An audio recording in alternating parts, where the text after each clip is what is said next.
Welcome to Influential Entrepreneurs, bringing you interviews with elite business leaders and experts, sharing tips and strategies for elevating your business to the next level. Here's your host, Mike Saunders.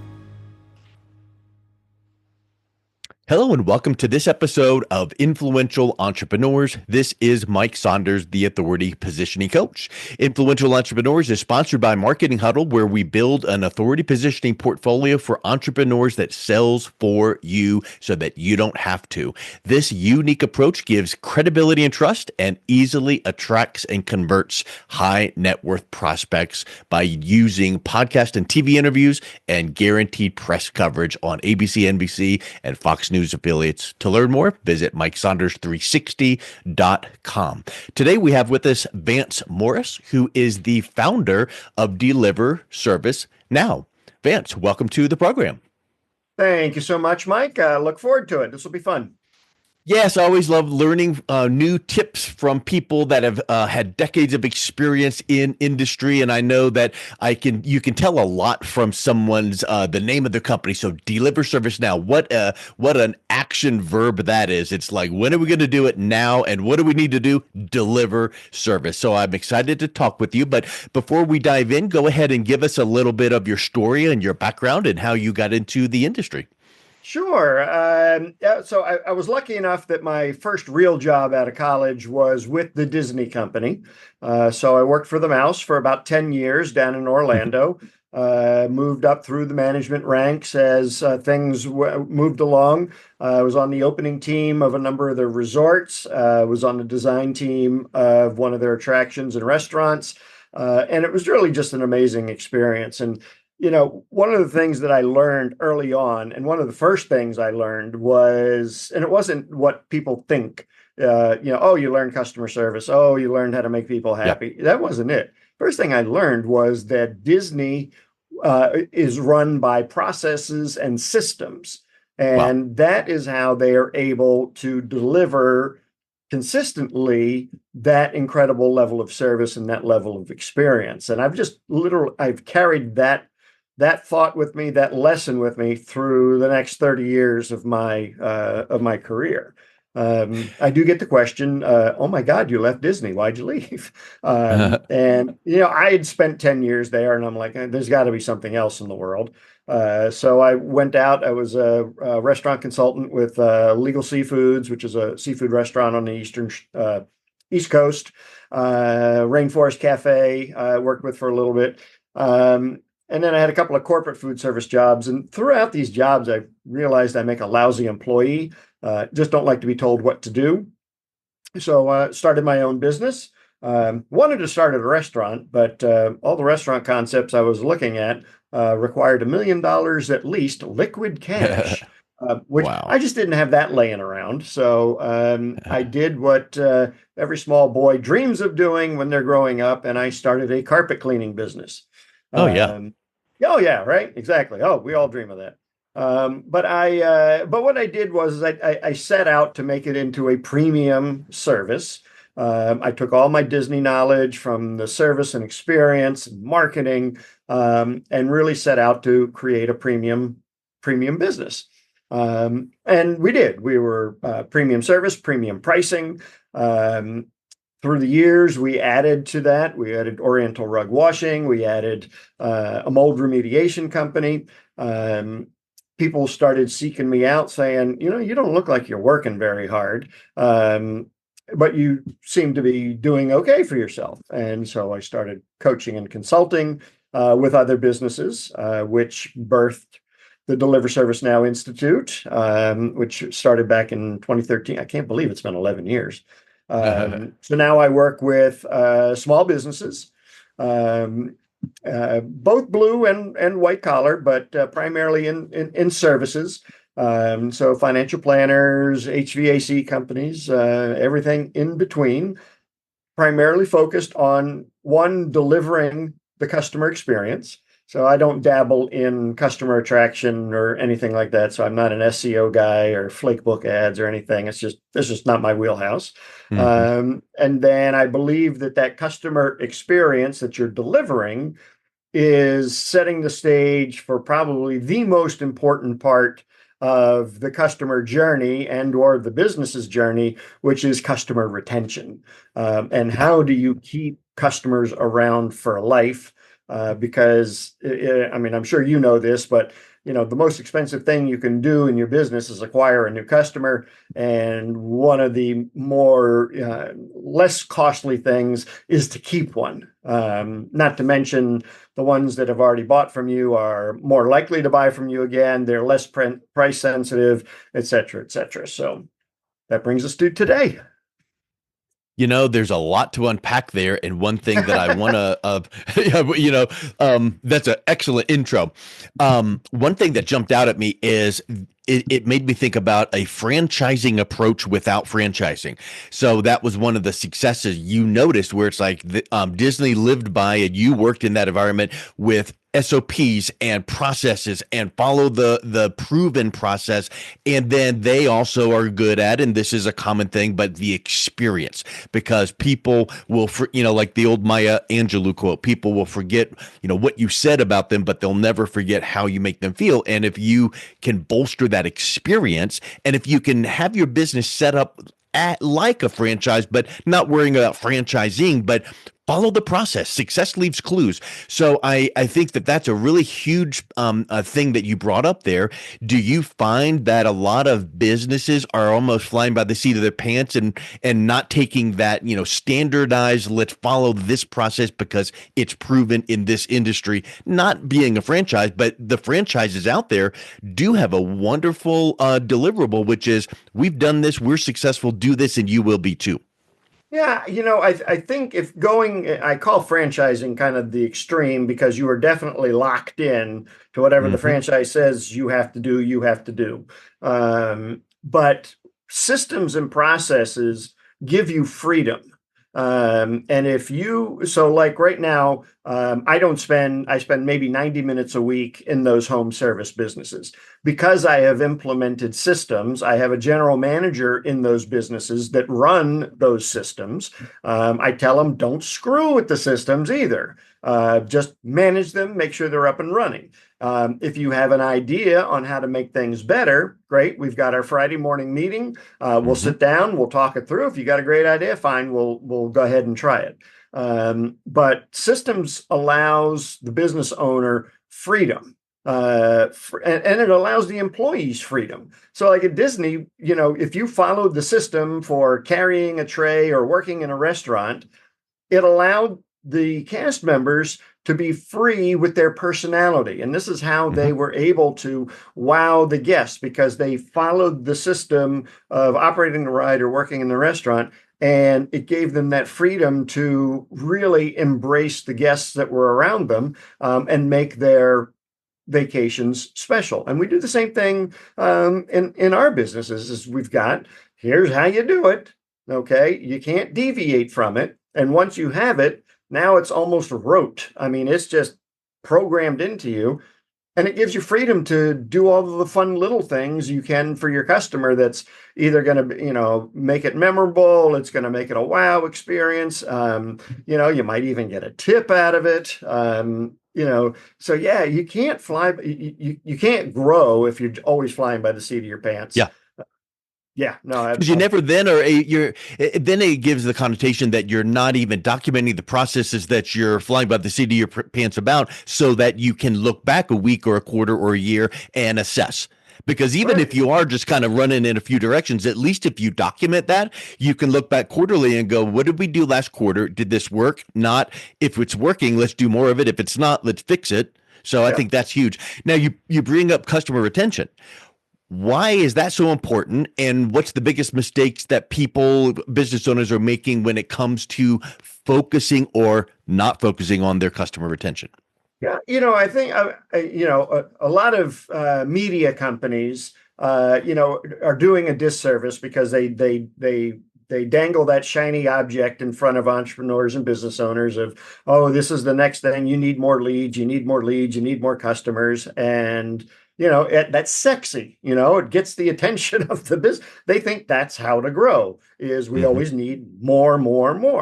Now, I get it. I'll admit, yes, you do need more customers in order to grow.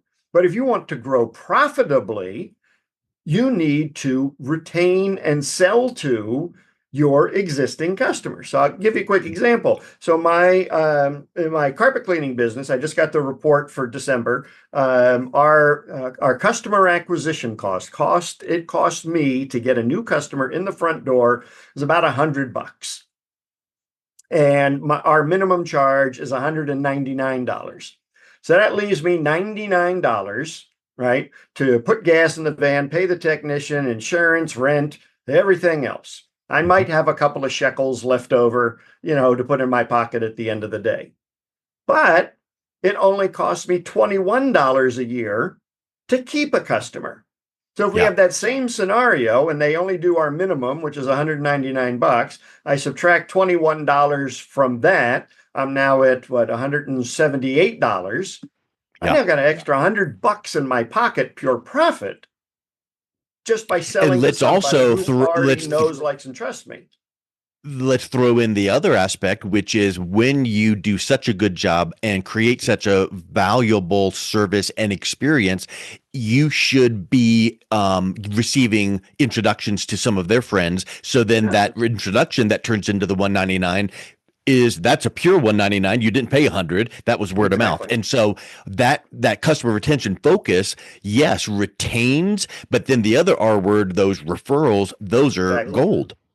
Yeah. And, and what a lot of business owners fail to realize is that doing a good job is just entry into the space, right? Yeah. I mean, you got to do a good job. I mean, otherwise you're dead. But that's just the entry. You have to actively create connections. You have to actively stay top of mind. And what I tell all of my clients, and any podcast I'm on, I beat this to death, is it is not the customer's job to remember you. It is your job as the business owner to remind customers why you exist. And if you don't do that, you can't blame the customer for not calling you back when they need your service again. I want to talk about some really specific tactical things that people can do to improve customer retention. But what you just said there reminded me something that came up for me literally last week. I live in the Denver, Colorado area, and it's been really cold. And we opened our garage door, and it popped off track, probably because the garage weather's been so cold. And we're like, I don't fix that kind of stuff. So let's call a garage guy. Well, who do we call? We went over to the button on the wall where we pushed to open the garage door, open and shut, and the garage guy was smart enough to have stapled his card right there. I took a picture of it. I walked into the office and I called him, and he was out the next day, fixed it, done.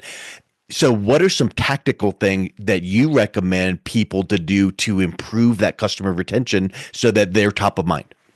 Sure. Well, one of the things that we're doing, it's not just top of mind, it's also creating what I call an emotional connection with your customers. I mean, so many businesses are just afraid to let some of their personality out. But a hard tactic is I am a firm believer in going offline and in staying in touch with your customers. By that, I mean, yes, there is a place for email, but the last time I checked, the Postal Service has a better deliverability rate than any email service on the planet. They're still at 99%, despite everything you've heard about them. And so I firmly believe that. One of the tactics that I use, and I've been using this for about 14 years now in my home service business, is a monthly newsletter, actual print with ink on paper, a 4-page full color newsletter that goes out into the mail to my customers. The thing with a newsletter is that it is not a sales tool, because there's nothing worse than the only time you hear from a company is when they want to sell you something, right? I mean, your accountant, it's time to do your taxes. Here's your invoice. This doesn't leave you with a good feeling. And so the newsletter is designed to, one, it's designed to entertain. It's kind of like Reader's Digest Lite. It's designed to entertain, but it's also designed to start creating connections with your customers. So I will fully admit I shamelessly use my children in my marketing.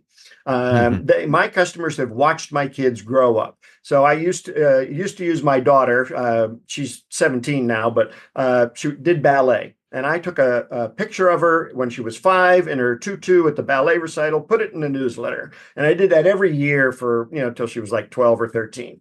We were in the grocery store one day when she was probably 10 or 11. And this lady runs up to her and says, "Oh my God, Emma, how was your recital?" And Emma and I looked at each other and we're ready to go run and hide somewhere. Yep. And I had to think about it. You know what? She's one of my customers. That lady is never leaving me. Never. Yeah. I mean, I would have to royally screw up for that lady to leave me. So you don't know the power of creating those connections.